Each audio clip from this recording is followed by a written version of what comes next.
Pues ahí está, todos los viernes festivos durante abril y mayo para todos los trabajadores de las empresas públicas. Aparte de eso, dentro de todos los anuncios que hizo, pues también les habló a las mujeres y les dijo que se peinaran con los dedos para que no usen el secador que consume energía y que así se ven más bonitas. Héctor Mario Rodríguez, director de primerapágina.com, llega para que hablemos de este anuncio. Bienvenido. Pues gracias, muy amable por la invitación. Bueno, esta es una medida que claramente va en contra de la productividad y más en un país que no está bien. Usted me corrige, pero esto no tiene antecedentes. En ningún país han tomado una medida así. Pues sí se ha tomado una medida de ración. Aquí la hemos tomado. De racionamiento, pero no así. Sí, no de esta magnitud. A ver, ¿cuál es? Faltó la parte peor de este anuncio y es que cómo se vería Cilia con rulitos. Sí. Que fue la pregunta de él, que es Cilia Flores, la esposa de él, que eso es como ver como dormir con doña Florinda. Pero el asunto es el siguiente. Resulta que es que Venezuela depende de casi que una sola represa. Se llama la represa de Gurí y genera el 65% de la energía eléctrica de Venezuela. Y ahí es donde está el drama, se bajó a unos niveles máximos o mínimos y lo cierto es que tiene que tomar medidas de emergencia como estas. El problema de es que tendría razón en algo de lo que se hizo en Colombia. Si se ve lo que sucedió en Semana Santa, en uno de los días de Semana Santa, creo que fue el miércoles o jueves santo, sí. Todos los colombianos estábamos en la casa, o la mayoría, y ese día era un día semilaboral.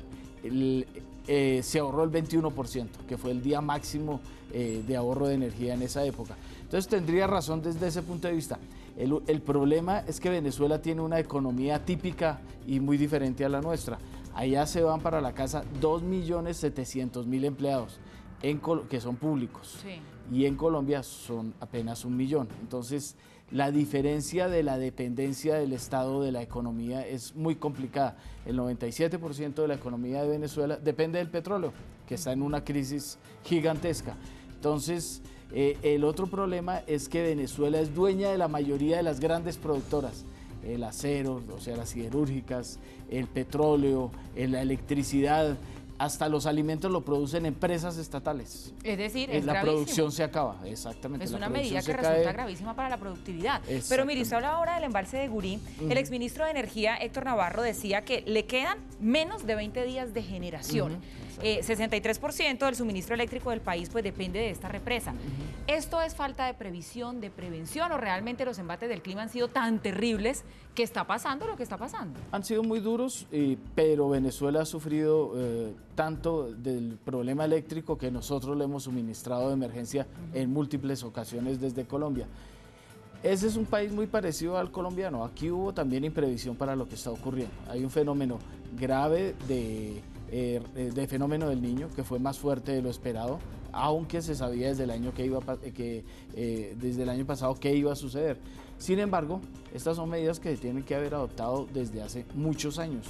De hecho, un país que es muy parecido a Venezuela por la forma en que se está gobernando, que es Ecuador, tomó unas medidas hidroeléctricas tan importantes que hoy estamos importando energía de Venezuela, claro, desde Ecuador. Entonces lo que quiere decir es que sí hubo previsión y hubo inversión en Ecuador, lo que no se ha hecho en los últimos años en Colombia y nos tomó con la situación en cómo estamos, y lo mismo sucedió en Venezuela, que es peor. ¿Qué puede pasar con la gobernabilidad del presidente Maduro después de adoptar esta medida? En un país en el que la gente está cansada de las restricciones, de la escasez, la oposición dijo esto es una medida absurda.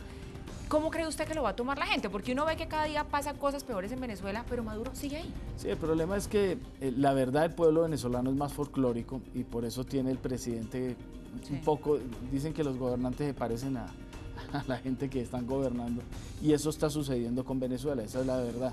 Y él ha perdido popularidad, pero lo cierto es que los aportes que ha hecho el gobierno a ciertos niveles y estratos de la sociedad hacen que tenga todavía una fuerza política muy importante, al menos la mitad del país lo respalda, que eso se está dando en los resultados de las elecciones recientes y en lo que sucede ahora. Vamos a ver si la gente aguanta más tiempo con lo que está pasando.